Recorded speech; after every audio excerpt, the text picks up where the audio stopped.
إن الحمد لله نحمده ونستعينه ونستغفره ونتوب إليه ونعوذ بالله تعالى من شرور أنفسنا ومن سيئات أعمالنا من يهد الله فلا مضل له ومن يضلل فلا هادي له وأشهد أن لا إله إلا الله وحده لا شريك له وأشهد أن محمدًا عبده ورسوله يا أيها الذين آمنوا اتقوا الله حق تقاته ولا تموتن إلا وأنتم مسلمون يا أيها الناس اتقوا ربكم الذي خلقكم من نفس واحدة وخلق منها زوجها وبث منهما رجالا كثيرا ونساء واتقوا الله الذي تساءلون به والأرحام إن الله كان عليكم رقيبا يا أيها الذين آمنوا اتقوا الله وقولوا قولا سديدا يصلح لكم أعمالكم ويغفر لكم ذنوبكم ومن يطع الله ورسوله فقد فاز فوزا عظيما أما بعد فإن أصدق الحديث كتاب الله وخير الهدي هدي محمد صلى الله عليه وسلم وشر الأمور محدثاتها وكل محدثة بدعة وكل بدعة ضلالة. إخوتي في الله, frères et sœurs, je voulais commencer par annoncer qu'il me reste environ 3 khutbahs du Jumu'ah et ensuite j'ai l'intention de voyager à l'étranger pour rejoindre ma famille. Ça ne veut pas dire que je ne vais pas revenir en France, je vais évidemment faire des allers-retours, bi'idhnillah, mais pas suffisamment pour pouvoir assurer le service de la khutbah al-Jumu'ah. Et je tenais à remercier les frères et les sœurs qui m'ont soutenu au cours de ces 10 dernières années. Et j'ai pris beaucoup de plaisir et ça a été un honneur pour moi de présider à la khutbah al-Jumu'ah, les durus, etc., etc. Et on espère qu'Allah Azza wa Jal nous accorde la récompense et nous accorde l'ikhlas, la sincérité dans tout ce qu'on a pu faire dans le passé et tout ce qu'on fera, Inch'Allah, à l'avenir. La deuxième des choses que je voulais aborder, c'est que justement, je me suis posé la question de savoir si il me reste 3 khutab al-Jumu'ah, quels sont les sujets les plus importants à aborder? C'est quoi le bilan, quoi. Si par exemple on devait quitter une personne pour on va dire une muddah, c'est-à-dire un espace de temps indéterminé, un délai indéterminé, quels sont les 3 principaux conseils que j'aurais à lui donner? Évidemment, la meilleure des ressources, c'est celle à laquelle Abu Huraira a fait allusion. Un jour, il était dans un marché et il a vu que les gens, ils étaient occupés à vendre, à acheter, etc. Il leur a dit, mais moi, je ne vous comprends pas, vous êtes le prophète, sallallahu alayhi wa sallam, il y a son héritage qui est en train d'être partagé à la mosquée, et vous êtes là en train de vous occuper à faire du commerce. Et donc les gens ont dit, mais où ça? Enfin, il a dit, là-bas, la mosquée, allez voir. Ils sont partis, et Abu Huraira est resté là où il était parce qu'il savait qu'ils allaient revenir. Quand ils sont revenus, ils lui ont dit, mais Abu Huraira, tu te moques de nous? Il a dit, comment ça? Tu nous as dit qu'à la mosquée, on partageait l'héritage du prophète sallallahu alayhi wa sallam, mais nous, on a juste vu des gens qui faisaient la prière, on a vu des gens qui étudiaient les sciences religieuses et des gens qui apprenaient le Coran. Et il leur a dit, malheur à vous. C'est ça l'héritage de Rasulullah sallallahu alayhi wa sallam. Donc l'héritage de Rasulullah sallallahu alayhi wa sallam, c'est la sunna. Et la sunna, c'est un trésor. Et chaque trésor a des joyaux. Et les 3 principaux joyaux de la sunna du prophète sallallahu alayhi wa sallam sont ceux que l'imam Ahmed a désignés en disant que les 3 plus beaux et plus importants hadiths de la sunna, ce sont les hadiths de Innamal a'malu binniyat, le hadith de Aïcha, Man ahdasa fi amrina hadha ma laysa minhu fa huwa rad, c'est-à-dire le hadith dans lequel Aïcha nous explique que celui qui innove quelque chose en islam, verra son œuvre rejetée. Et enfin le hadith de Nu'man ibn Bashir, al halal bayyin wal haram bayyin, donc le halal est évident et le haram est évident. Inch'Allah, on aura l'occasion d'expliquer ces 2 autres hadiths dans une khutbah ou dans les 2 prochaines khutbahs, bi'idhnillah. Et donc aujourd'hui, je voulais aborder la question de la niyya. Et souvent, quand on étudie les sciences religieuses ou qu'on écoute les sermons, etc., la première des choses qu'on va aborder, c'est souvent la question de la niyya dans le sens théologique, c'est-à-dire du tawhid, le monothéisme pur. Allah Azza wa Jal nous dit qu'il n'a pas besoin d'avoir des partenaires. Donc si une personne, par exemple, a fait la prière, ou a fait le hajj, ou a fait n'importe quelle œuvre qui est visible, qui est tangible, elle donne la zakat, mais qu'elle le fait par ostentation, Allah Azza wa Jal le délaisse avec la personne pour qui il a fait cette ostentation. Ça veut dire que tu n'auras pas de récompense. Et alhamdoulilah, c'est un sujet qu'on a abordé en long, en large et en travers, en tout cas dans l'optique de l'explication de ce hadith, le commentaire de ce hadith. La deuxième façon d'expliquer ce hadith, Innamal a'malu binniyat, c'est de l'aborder d'un point de vue science juridique, d'un point de vue fiqh. à quel point la niya peut avoir un impact sur la validité ou non de ta prière, sur le fait que tu pries la prière de Dhuhr ou la prière d'Al-Asr, qui en apparence est la même. La seule chose qui va faire la différence, c'est le niya. Qu'est-ce qui fait la différence entre une douche pour être propre et une douche pour venir pour le Jumu'ah? C'est la niya. Donc ça aussi, c'est un sujet qu'on a beaucoup abordé lorsqu'on parle du hadith « Innamal a'malu binniyat ». Les actes ne valent que par les intentions. Mais je trouve qu'il y a un troisième aspect qui est moins souvent abordé et que je voudrais aborder avec vous.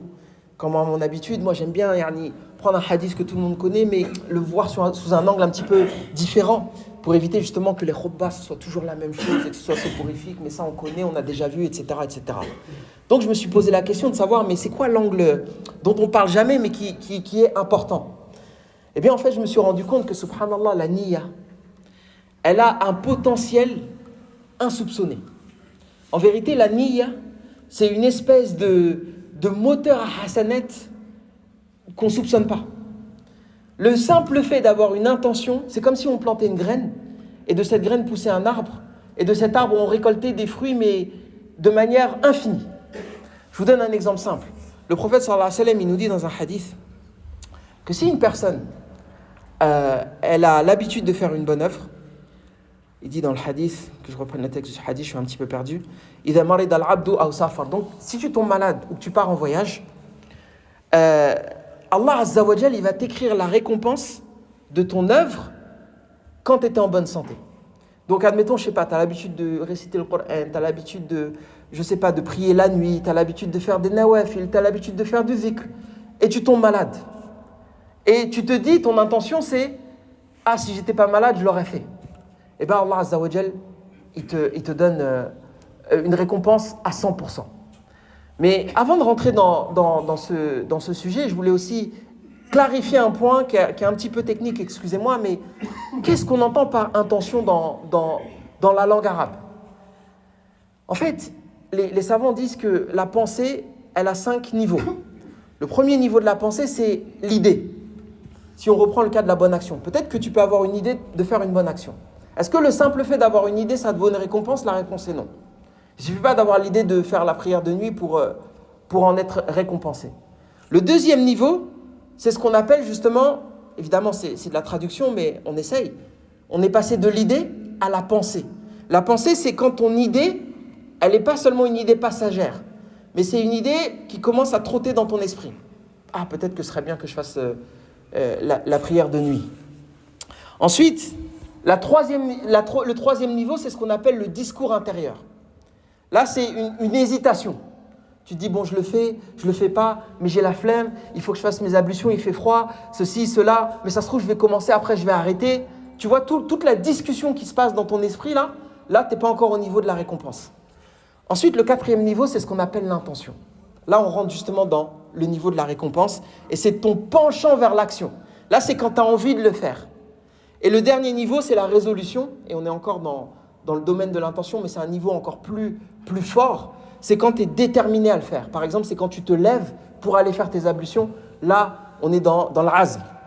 Et pareil, en matière de péché, est-ce que si par exemple tu as l'intention de faire un péché, mais finalement que tu y renonces, Allah Azza wa Jal, il te donne une récompense, mais ça c'est un autre sujet, j'ai pas trop envie de me disperser là-dessus. Donc on disait que lorsque tu as l'intention ou la résolution de faire une action, même si tu en es empêché, Allah Azza wa Jal, il te donne quand même la récompense, subhanallah. Dans Surat An-Nisa, le passage qui parlait de la hijra, vous vous souvenez qu'on avait parlé de la hijra, on avait abordé le sujet dans une précédente khutbah.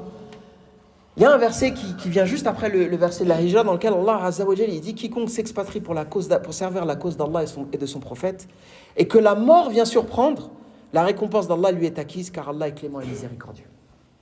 Ça veut dire, si demain tu dis, bon, je vais délaisser un pays où je ne peux plus pratiquer ma religion, etc., vers un pays où je peux pratiquer ma religion, admettons que tu en es empêché pour plein de raisons. Mais bon, la raison la plus grave, c'est la mort. Mais ça peut être des raisons administratives, ça peut être des raisons de maladie, ça peut être plein de raisons. Et bien Allah Azza wa Jal, grâce à la pureté de ton intention, et encore une fois, comment on sait qu'elle est pure? Parce que soit tu es dans le domaine du penchant vers l'action, ou soit tu es dans le domaine de la détermination, et bien Allah Azza wa Jal, quand tu arrives à franchir ce cap-là, il te donne la récompense à 100%. Donc la niya, comme je disais, c'est une source de récompense qui est inimaginable. Souvent, on se focalise sur les récompenses que l'on voit, toutes les œuvres que l'on fait. Non, mon frère, non, ma sœur. Il y a plein d'œuvres que tu aurais voulu faire et que tu n'as pas pu faire parce que tu as été empêché pour plein de raisons différentes. Yawm al-Qiyamah, tu vas arriver, tu vas être étonné de toutes les hasanat qu'Allah Azza wa Jal t'a accordées. Il y a une histoire aussi que je trouve assez extraordinaire. Il y a un compagnon du prophète sallallahu alayhi wa sallam, et l'histoire elle est mentionnée dans Sahih al-Bukhari, qui s'est marié et qui était pauvre. Et son père a fait une sadaqa. Il est parti à la mosquée, il a donné l'argent à une personne, il a dit si tu vois un pauvre, tu lui donnes ses dananir, donc des dinars. Et subhanallah, c'est son fils qui est tombé sur cette personne, qui a été mandaté pour distribuer l'argent. Et donc la personne, elle a estimé qu'il méritait cet argent et lui a donné. Le fils revient chez lui et dit à son père, subhanallah, regarde les dananir que j'ai trouvés. Le père, il voit et il reconnaît ces dananir et il dit non, c'est pas à toi que je voulais les donner. Et l'autre, il dit, bah non, moi, je ne les ai pas volés, je les mérite. Donc, il y a eu entre eux une sorte de dispute. Ils sont partis voir le prophète, sallallahu alayhi wa sallam. Et le prophète, sallallahu alayhi wa sallam, il a dit au père, tu as la récompense de ton intention. Et il lui a dit au fils, tu mérites ces dananir. Subhanallah, des fois, les gens, ils se font des nœuds dans le cerveau. Moi, des fois, il y a des frères ou des sœurs qui viennent me voir, qui me disent, oui, j'ai donné l'argent de la zakat, mais je ne sais pas si les gens, ils méritent vraiment ou ils ne méritent pas. Subhanallah, laka ou laki menawait. Tu as la récompense en fonction de ton intention. Wallah, notre religion, elle est belle. Notre religion, elle est simple. Pourquoi on complexifie les choses? Wallah, juste avec ton intention elle est pure, c'est tout ce qui t'incombe. Tu as une intention pure, tu vas vers l'action. Wallah, l'islam, ça se résume à ces 2 points. Fais l'intention, fais-le pour Allah Azza wa Jal et agis. Fais ce que tu as dans ton pouvoir. Allah Azza wa Jal, quand il parle à Moussa dans le Coran, il dit « Wa ma tilka bi yaminika ya Moussa » T'as quoi dans la main? Il dit j'ai un bâton. Il dit jette le bâton. Yani, la seule chose que tu as dans la main, fais. Tout ce qui est dans ton pouvoir, fais-le. Même si c'est juste un bâton. Wallah, notre religion, elle est belle, elle est simple. Pourquoi on la complexifie? Abu Darda, il disait, celui qui va dans son lit et qui a l'intention de se réveiller la nuit pour faire Qiyam al-Layl et qui est empêché par le sommeil, c'est-à-dire qu'il ne s'est pas réveillé, jusqu'au matin, et ben Allah Azza wa Jal lui accorde la récompense de son intention et son sommeil, il lui accorde la récompense d'une sadaqa. Subhanallah. Tu as l'intention de faire Qiyam al-Layl, tu rates. Tu te lèves le matin, la frustration. Allah Azza wa Jal, il donne la récompense. Subhanallah. Le prophète sallallahu alayhi wa sallam, et c'est la raison pour laquelle le prophète sallallahu alayhi wa sallam, il avait, dans son programme ou sa routine spirituelle, une forme de régularité. Parce qu'il ne suffit pas de balancer des intentions fantaisistes. Non, il faut des intentions réalistes, des choses que tu fais vraiment. Et c'est pour ça qu'il dit, le prophète sallallahu alayhi wa sallam, alaykum min al-a'mal lima tutiqun. Ne vous imposez pas des choses que vous ne pouvez pas faire sur le long terme. Et que les œuvres, parce qu'il dit, Rasulullah sallallahu alayhi wa sallam, que les œuvres qu'Allah Azza wa Jal préfère le plus, ce sont les œuvres que tu fais avec le plus de régularité, aussi petites soient-elles. Et la conséquence de ça, c'est quoi? La conséquence, c'est que le jour où tu ne peux plus faire ces œuvres, tu as quand même la récompense. Tu es malade, tu es en voyage, je ne sais pas, plein de raisons. Et bien Allah Azza wa Jal, il regarde ta routine spirituelle. Ah, tu n'as pas pu faire ça parce que tu as été empêché. C'est pas grave, on te donne quand même la récompense. Il y avait une personne qui s'appelle Zayd ibn Aslam qui raconte qu'un jour, il y a un homme qui a fait le tour des ulémas de son entourage, de son environnement, et il leur a dit, mais moi je veux faire une œuvre qui me permet d'adorer Allah Azza wa Jal 24 heures sur 24, nuit et jour. Ils m'ont dit, c'est facile. Fais les œuvres que tu es capable de faire, et si Allah Azza wa Jal, si tu es empêché par ces œuvres-là, Allah Azza wa Jal, il t'écrit la récompense. Encore une fois, ne te fais pas de nœuds dans le cerveau. L'islam, c'est une religion simple. Fais ce que tu peux, mais le plus important, c'est que ton intention, elle soit pure. Si ton intention, elle est pure, si tu fais les choses qui sont dans ton incapacité, en fait, ton niveau, ta courbe de hasanat, elle va être exponentielle. Et les gens je sais qu'il y a des scientifiques dans la pièce, ils savent exactement ce que je veux dire par là. Le dernier point que je voulais mentionner, subhanallah, ça c'est une chose que j'ai apprise récemment. Il faut savoir que chaque fois que je prépare une khutbah, en général, j'apprends quelque chose de nouveau. Donc, je fais d'abord les khutbahs pour moi avant de les faire pour les autres. Il y a une question que les gens se posent. C'est pourquoi Allah Azza wa Jal, il châtie le kafir éternellement, alors que son koufr, il est limité dans le temps. Il y a une personne qui a vécu 62 ans, par exemple. 62 ans de koufr. Pourquoi elle a un châtiment éternel? Et inversement, le croyant, Une personne qui a été dans l'islam jusqu'à sa mort, que ce soit 60, 70, 80 ans, pourquoi elle a une récompense éternelle? Eh bien, la réponse des ulama, subhanallah, je la trouve incroyable, et elle est liée à l'intention. Ils disent tout simplement parce que le kafir, il avait l'intention de désobéir à Allah Azza wa Jal éternellement. Et le croyant, à l'inverse, il avait l'intention d'obéir à Allah Azza wa Jal éternellement. Wal jaza min jinsil amal. Et subhanallah, ça veut dire quoi? Ça veut dire que la niyya pure, elle te vaut des récompenses qui parfois ne s'arrêtent jamais, qui ont un impact pour l'éternité. Et subhanallah, la preuve c'est quoi? C'est que Allah Azza wa Jal, il nous dit dans un verset que si ils étaient revenus, parce que le kafir, il dira, une fois qu'il a vu le châtiment, eh Allah, renvoie-moi sur terre. Et le Coran leur répond, il leur dit, mais s'ils revenaient sur terre, ils reviendraient à ce à quoi ils reviendraient aux choses auxquelles on leur avait interdit. Excusez-moi, je n'ai pas noté la traduction exacte. Et Allah Azza wa Jal, il nous dit wa innahum lekadhiboun, ce sont en réalité des menteurs.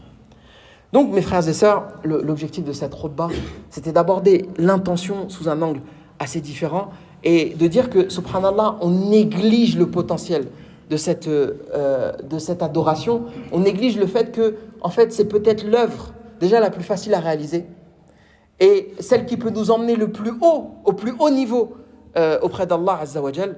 Et donc la seule chose à faire, c'est d'être déterminé à faire ce qui est en notre pouvoir et de le faire de manière, on va dire, pérenne et régulière, et que si pour une raison ou pour une autre, on n'est pas capable de faire cette œuvre-là, Allah Azza wa Jal nous accorde tout de même la récompense. Et ça m'a rappelé aussi un hadith, moi, qui me touche personnellement, parce que le prophète sallallahu alayhi wa sallam mentionne mon prénom, et il parlait évidemment à Abdullah ibn Omar, mais en parlant justement de la régularité de l'intention, il dit « Ya Abdallah, ne sois pas comme un tel, il priait la nuit, et il a délaissé la prière de nuit. »